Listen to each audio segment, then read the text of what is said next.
ওয়ামা খালাকতুল জিন্না ওয়াল ইনসা ইল্লা লিয়াবুদুন। ও আমার বান্দারা, তোমাদেরকে আমি সৃষ্টি করছি শুধু আমার ইবাদত করার জন্য। মুসলমানের 24 ঘন্টায় ইবাদত। মুসলমান ঘুমাইলেও ইবাদত হয়।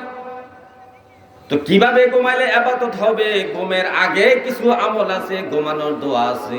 ওযু করে ঘুমাইতে হবে, ঘুম থেকে উঠিয়া দোয়া পড়তে হবে, ওযু করতে হবে, নামাজের প্রস্তুতি নিতে হবে। তাহলে আমার ঘুমটাও আমার ইবাদতের খাতায় হাজিরা উঠবে।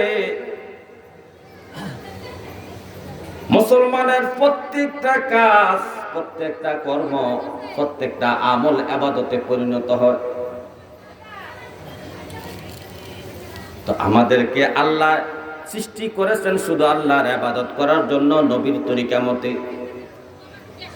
নবীজির দেখানো মতে পথে আমল আখলাক করে ইবাদতে আমাদের কর্মগুলা পরিণত করতে হবে। কত সুন্দর করে আল্লাহ বলতেন, বান্দারে আমি তোরে সৃষ্টি করছি শুধু আমার ইবাদতের জন্য। হে আমার ভাইও,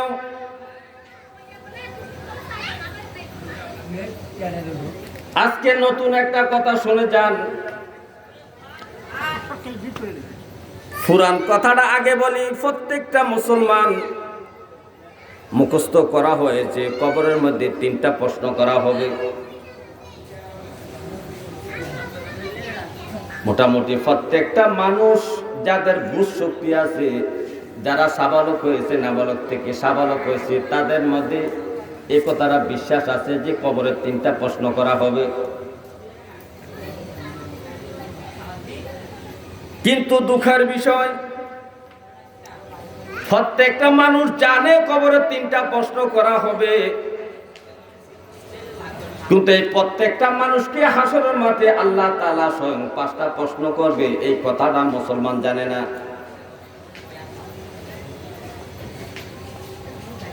কিছু কিছু মুসলমান হয়তো বা জানে, কোনো মাহফিলে শুনছে, বেশিরভাগ মুসলমানে জানে না হাসরের মাঠে আল্লাহ 5টা প্রশ্ন করবে। কবরের প্রশ্নগুলা করা হবে ফেরেশতার মাধ্যমে, আর হাসরের মাঠে আল্লাহ স্বয়ং প্রশ্ন করবেন। স্বয়ং আল্লাহ নিজে প্রশ্ন করবেন। হাসরের মাঠের একটা প্রশ্ন ফেরেশতা দ্বারা করানো হবে না, আল্লাহর সামনে আপনাকে হাজির করা হবে বিচারের জন্য। স্বয়ং আল্লাহ আপনাকে 5টা প্রশ্ন করবে। কবরের প্রশ্নগুলা ফেরেশতাই করবে, হাসরের মাঠের প্রশ্ন করবে স্বয়ং আল্লাহ। যে প্রশ্নটা স্বয়ং আল্লাহ করবে, প্রশ্নের গুরুত্ব বেশি। ফেরেশতার প্রশ্নের চোখ হাসরের মাঠের প্রশ্নের গুরুত্ব অত্যন্ত বেশি। তবে সুসংবাদ হলো, ফেরেশতার যে 3টা প্রশ্ন করবে কবরে, 3টা প্রশ্ন যদি আপনি সফলতা অর্জন করতে পারেন, পাস করতে পারেন, তাহলে হাসরের মাঠের 5টা প্রশ্ন আল্লাহ যা করবে তা আপনার জন্য অতি সহজ হয়ে যাবে।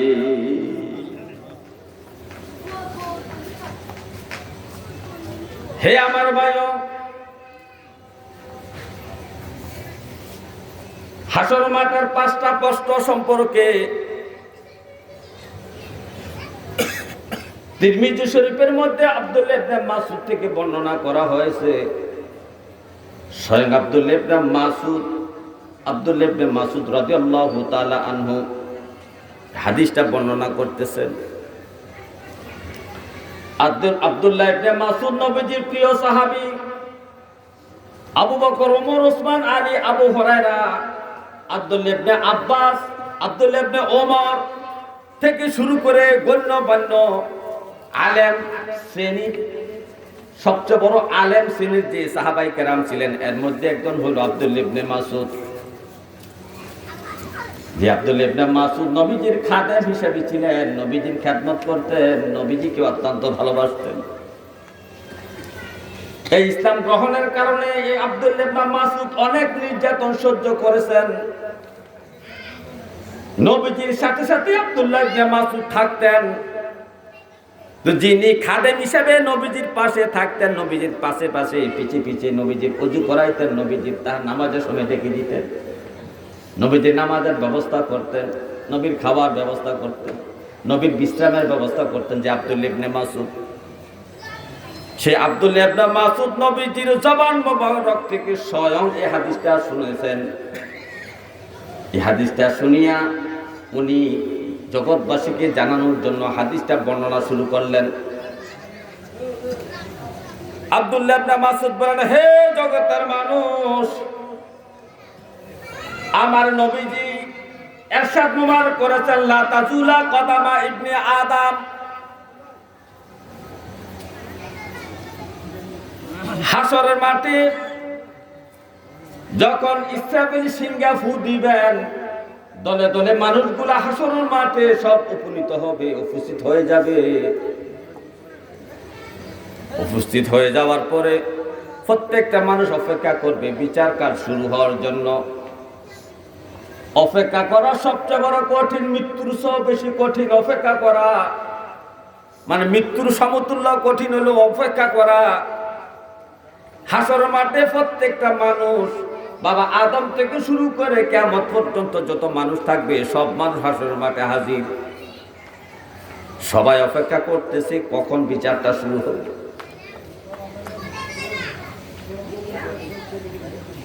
আর বিচারটা শুরু হওয়ার আগে আল্লাহ তাআলার যে জালালিয়াত, আল্লাহর যে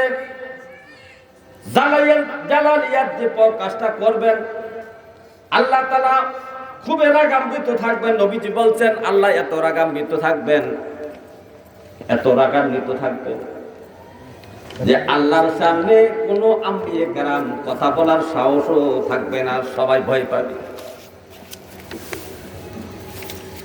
হে আমার ভাইও, এমত অবস্থায় সবগুলো মানুষ বাবা আদমের কাছে হাজির হবে। আপনি আমাদের আব্বা, আপনি আমাদের বিচার কাজটা শুরু করার জন্য আল্লাহকে আবদার সুপারিশ করেন আল্লাহর কাছে। বাবা আদম থেকে শুরু করে ক্রমান্বয়ে প্রত্যেকটা নবীর কাছে যাওয়ার পরে কেউ রাজি হবে না আল্লাহর কাছে এই কথাটা বলার জন্য যে বিচার কাজটা শুরু করে। প্রত্যেকটা মানুষ ইব্রাহিম নবীর কাছে যাবে, মুসা নবীর কাছে যাবে, ঈসা আলাইহিস সালামের কাছে যাবে। সর্বশেষ হযরত ঈসা আলাইহিস সালাম পরামর্শ দিব জগতের মানুষ ও হাসরবাসী। আজকে আল্লাহ যে রাগান্বিত হয়ে আছেন, আল্লাহ যে জালালিয়াতের ভাবে আছেন, আল্লাহর সামনে যাইয়া কথা বলার মতো কোন নবীর ক্ষমতা নাই। একমাত্র একজন নবীর ক্ষমতা আছে, তিনি হইলেন মুহাম্মাদুর রাসূলুল্লাহ সাল্লাল্লাহু আলাইহি ওয়াসাল্লাম। নবীজি তখন সাজদা করে আল্লাহর কাছে আরজি করবেন, রব্বি কারীম বিচার কাজটা শুরু করেন।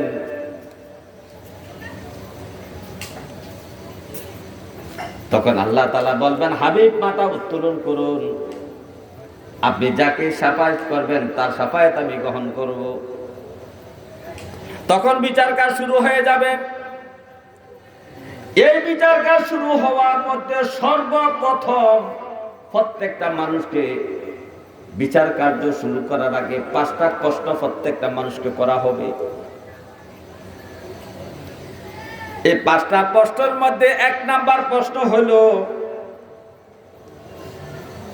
আন উমুরিহি ফিমা আফনাহু, ওরে আমার বান্দা, তুমি জন্ম থেকে মৃত্যু পর্যন্ত 60 বছর, 70 বছর, 65 বছর, 50 বছর, 40 বছর হায়াত পেয়েছো। তোমার জন্ম থেকে মৃত্যু পর্যন্ত যেটুকু হায়াত তুমি পেয়েছো সেই হায়াতের হিসাব দাও।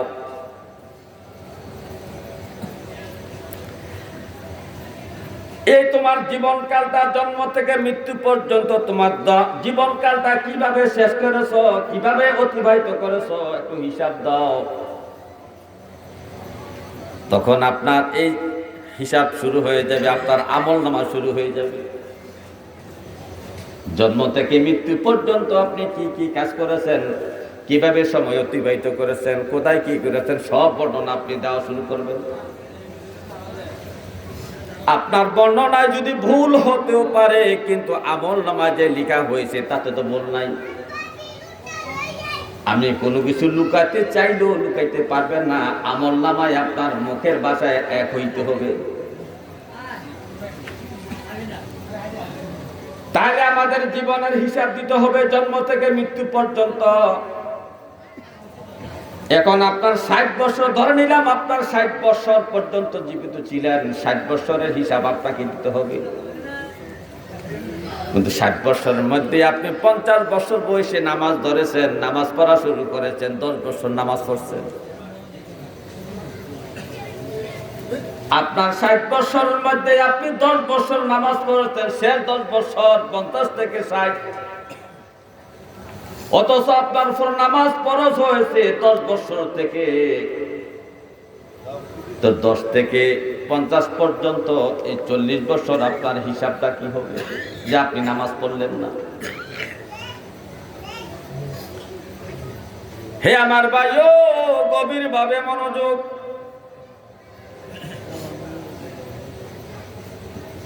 দুই রাকাত নামাজের জিম্মাদারি আমার নবীজি নেন নাই। যে সাহাবী যুদ্ধ করতে গিয়ে হাত কর্তন করেছে, পাপ কর্তন করেছে, শরীরে আঘাত হয়েছে, তরবারের আঘাতে শরীরটা জর্জরিত হয়ে গেছে, এই কাঁটা থেকে রক্ত পড়ে, পুষ পড়ে, পানি পড়তেছে, এমত অবস্থাও আল্লাহর নবী সাহাবীদের 2 রাকাত নামাজের জিম্মাদারি নেন নাই।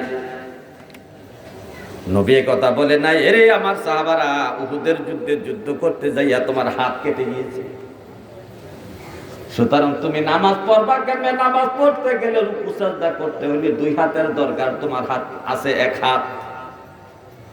যাও যাও, তোমার 2 রাকাত নামাজ, 4 রাকাত নামাজ, 2 রাকাত নামাজের জিম্মাদারি আমি মুহাম্মদ সাল্লাল্লাহু আলাইহি সাল্লাম নিলাম তোমার নবী হইয়া।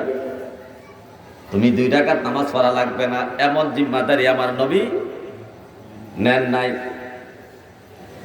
যেখানে আমার নবী 2 রাকাত নামাজের জিম্মাদারি নেন নাই, সে জায়গায় আপনি 40 বছর নামাজ পড়লেন না, তার হিসাব আপনি হাসরের মাঠে কি দিবেন বলেন? হে আমার ভাইও, আপনার 60-70 বছরের শুরু জন্ম থেকে মৃত্যু পর্যন্ত পুরা জিন্দেগীর হিসাব আপনাকে দিতে হবে।